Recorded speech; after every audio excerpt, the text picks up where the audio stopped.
हरियाणा नीट paper परीक्षेत 720 पैकी 715 गुण मिळवून देशात दुसरा क्रमांक पटकावणाऱ्या पांशुल बन्सल याने देशभरात सुरू असलेल्या सीजेपी विद्यार्थी आंदोलनाबाबत आपली भूमिका स्पष्ट केली आहे। एका माध्यमाशी संवाद साधताना त्यांनी सांगितले की मी आंदोलनात सहभागी होण्यापेक्षा घरी राहून अभ्यास करण्याला प्राधान्य दिले।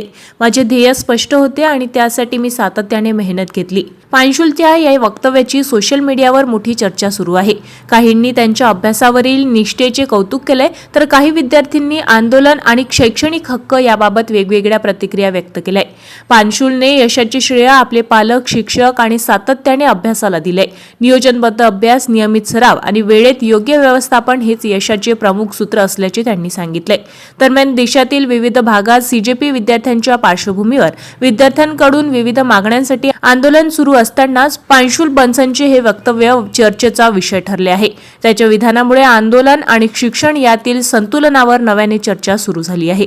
आपल्या शहरातील ताज्या घडामोडी व बातम्या बघण्यासाठी नंबर 1 न्यूज चॅनल अमरावतीला सबस्क्राईब करा, लाईक करा आणि शेअर करा। संपर्क करा संपादक नितीन पाटील मुळे। संपर्क क्रमांक 9921589663।